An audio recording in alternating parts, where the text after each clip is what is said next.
Auto Fix, welcome back. In today's very video edition here, I want to teach you guys a little bit about car overheating and the damages and the models that you should be more concerned about overheating. When as much as overheating is concerned, these models don't escape it.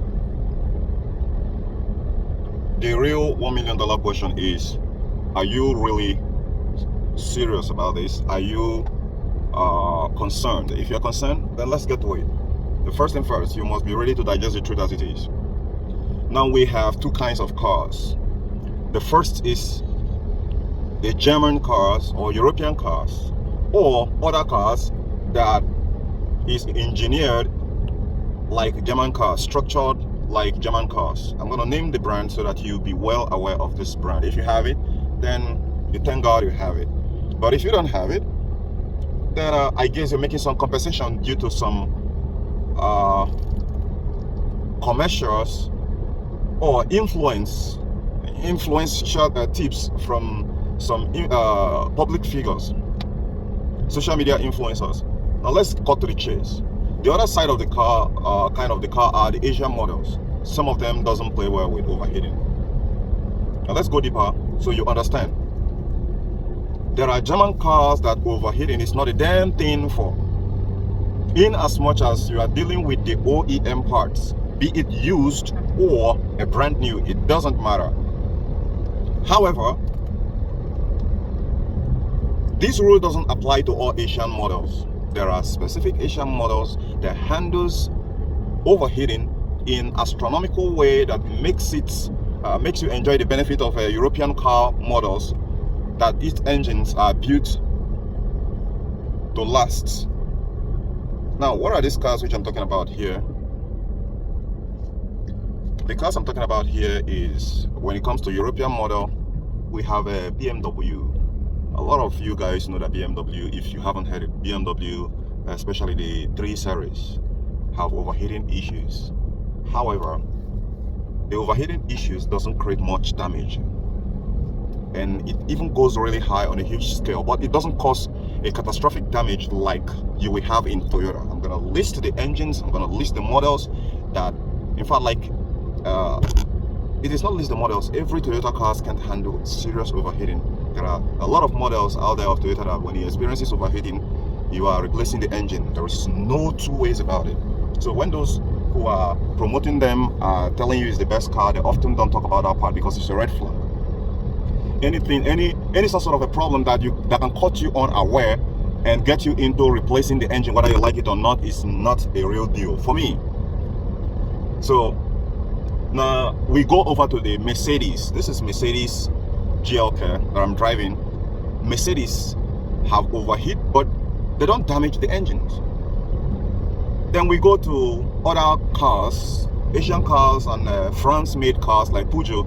These cars are legend. Like Honda handles overheat. I mean, when it does overheating, you're not gonna pretty much worried like when you have a Toyota car that overheats. All you need to do is allow the engine to cool down for 4 hours. Then most of the times when this overheating is going on, it's probably gonna throw out the coolant out of the radiator and vent it out completely. So you need to refill it either with water or coolant, the one that is very much available for you that very moment. That's what you want to use. The same thing goes for Peugeot. And what is the key ingredient? If anyone is replacing your top cylinder head gasket that is blown, make sure that they replace it with the stock type that is made up of metal. However, these rules doesn't play well with Toyota. When you see Toyota that overheats, there are problems. When it comes to overheating damage, Toyota is more sensitive to it. The models that are very, very terrible is Corolla and Camry, and that is the popular one. So Corolla Matrix, normal Corolla, then you have Camry.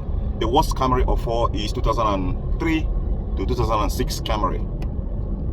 Those are worse. Then the worst Corolla of all is Corolla 2003 down to Corolla 2007. Those are the worst of all.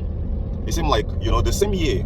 Yes, those are the worst Toyota when it comes to engine overheating and damage. These cars, coolant temperature gauge on your instrument cluster is going to remain at the center why your engine is blowing out of proportion. Now, let me be more specific. When I mean serious overheating that will occur in German cars like Mercedes, like Peugeot, like BMW, like Volkswagen, I'm talking about like Honda. I'm talking about the situation where it's overclocked and get to the red dot, where the coolant temperature sensor hit the red dot. When you hit the red dot, you start seeing smoke coming out of your engine. When you hit the red dot, all the coolant within the system will be evaporated. When you hit the red dot, the car loses compression and shut down by force without you, with or without your consent. That is the serious overheating I'm talking about. So most European models can survive that overheating without you replacing a damn thing other than getting a coolant back into the system when it gets cold. So this can be caused by varieties of factors like a bad radiator fan, a leaky radiator, a bad thermostat, a 40 heater core that is leaking refrigerant out. So those are actually factors that can be able to cause those overheating. However, what matters is after the overheating, what is left. So for Honda models, for Peugeot models, I am telling you with fact because I deal with these cars every day on a daily basis. I know a lot of you guys might not like it, but this is something you need. This is something you cannot do without. Someone have to tell you this truth, whether it sits well with you or not. Your decision that you make about buying the car is also the decision that you have to bear. It's a burden you're going to bear for a long time, right? Now, the other part of this very thing you have to understand when it comes to that overheating there is, I did actually explain to you the serious overheating situation. So in Volkswagen, the coolant is going to dry, the engine will heat up, you're going to be seeing smoke coming out of the engine, receiving oil burns and the rest of them. So just give it like 4 hours. But if you want to cut down the time, then you want to pour water not into the coolant circuitry. No, when it's hot, no, you will damage it. Don't do it. What you want to do is to pour water on the outside of the engine. Then it's gonna cut down the time maybe to 2 hours or even an hour, right? However, if you get water or coolant inside a coolant circuitry, inside a radiator or the radiator reservoir, at that peak heat overheat period, it will damage the top cylinder head gasket, be it the metal type or the paper type. Now let me go further. When I mean the Toyota that is more affected, in front of me, you can see that Corolla right there. This Corolla are very sensitive to overheat, so you should drive that car and make sure that you're not allowing any overheat to occur, else there's going to be a problem. There's going to be a real problem. You'll be near to replacing the engine. If it happens in this Corolla, seriously, that side you're going to replace this engine because the piston and rings will be destroyed. If it happens in Camry 2.4 liters, the engine will be destroyed. The thread that holds the top cylinder head to the engine block will pull alongside. So in the next episode, I'm going to tell you things you should never do when your car is overheating. It is very important because if you don't know exactly what to do, how to arrest this situation, there's going to be a lot of problems, right? So that's why you want to stay away from overheating. Make sure that your coolant levels are all topped if you have a Toyota car.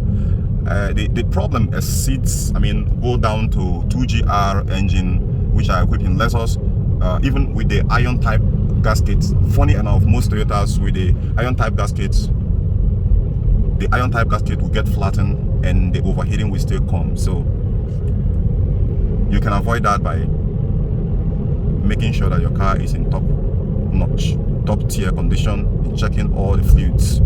So guys, I'll see you guys later.